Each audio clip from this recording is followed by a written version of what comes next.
নমস্কার, আমি অয়ন চক্রবর্তী। আজকে একটা নতুন ভিডিও নিয়ে আপনাদের কাছে এলাম। আজকে বলবো জ্ঞান কি। জ্ঞান মানে আমরা বলতে কি বুঝি, জ্ঞানটা কি, আসলে কি জ্ঞানটা। জ্ঞান মানে আমরা যার থেকে যেই জিনিসটা অর্জন করি সেটাকে শ্রুতিধরভাবে আমাদের শুনতে হবে, আমরা কি বলতে চাই। আমাদের শোনার যে ভঙ্গিমাটা সেটা খুব পোলাইট হতে হবে, সেটা খুব ঠান্ডাভাবে হতে হবে, যে ওনারা কি বলছেন আমরা শুনি।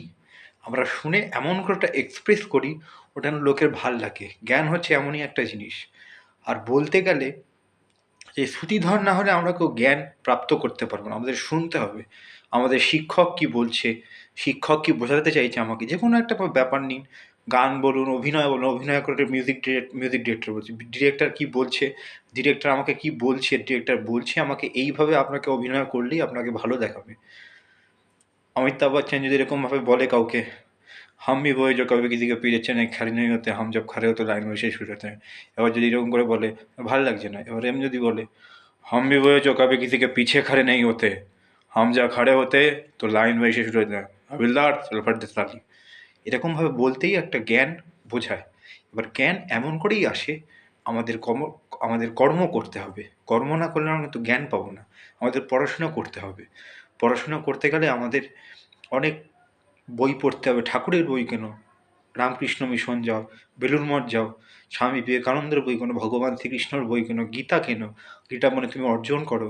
এবার যেইভাবে তুমি জ্ঞানটাকে প্রাপ্ত করবে সেইভাবেই তুমি জ্ঞানের কাছে প্রফুল্ল জ্ঞানে যাবে। প্রফুল্লত্ব লাভ করবে তুমি। প্রফুল্লত্ব লাভ না করলে তুমি কোনোদিন জ্ঞানকে পাবে না। আর জ্ঞানকে পেতে গেলে তোমার শ্রুতিধর হতে হবে। তোমার মনের চিন্তাভাবনা পবিত্র হতে হবে, ত্যাগী হতে হবে তোমাকে। তোমাকে ব্রহ্মচর্য পালন করতে হবে। তোমাকে গুণী হতে হবে। কর্মান্যে বাধি, কর্ম করে যেতে হবে। বহুমুখে সম্মুখে বহুমুখের সম্মুখে প্রভিচারী, কে হলো আমার গুণ বিচারী। এইভাবে বলে আপনাদের মানে বলতে চাইছি, এইভাবে বলেই সবাইকে জ্ঞানটাকে প্রাপ্ত করতে হবে। এবার তোমাকে এইভাবে কাজ করে যেতে হবে, তোমাকে কর্ম করে যেতে হবে। কর্মর ব্যাপারেই একদিন ফল আসবেই। ফল তুমি একদিন পাবে। ঈশ্বররা তোমায় দেখছে। তুমি যত কষ্ট করো না কেন তোমাকে ঈশ্বররা দেখবে। ঈশ্বর তোমায় দেখতে পাচ্ছে, উপর থেকে সব শুনতে পাচ্ছে, তুমি কষ্ট করছো।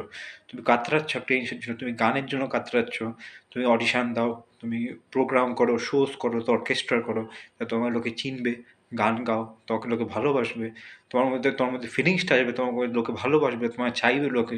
লোকের কাছে পৌঁছাবে, মানুষের কাছে পৌঁছাতে, মানুষের কাছে পৌঁছাতে তুমি অর্কেস্ট্রা করো, গান করো, অডিশন দাও, অডিশনে সিলেক্ট হও, সেটাই আশা করি। এবার তারপর তুমি সেইভাবেই কাজ করো। আমি খুব কর্ম করেই আমি ফল পাই। আমি একটা সাধারণ ছেলে হয়ে থাকি। আমার গান বাজনাই সব কিছু। আমি গান নিয়েই থাকি।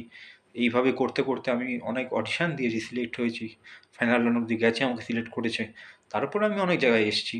এরকম আমি চেষ্টা করেছি, আমি কিন্তু কোনোদিন হার মানিনি। আমি একভাবে কাজ করে গেছি। কাজ না করলে কোনোদিন ফলের আশা করো না। কাজ করলেই তুমি ফলের আশা পাবে। কাজ করো, তুমি কর্ম করো, তুমি ফল পাবে, একদিন পাবে। এগুলোই আমার বক্তব্য শেষ। নয়ন চক্রবর্তী।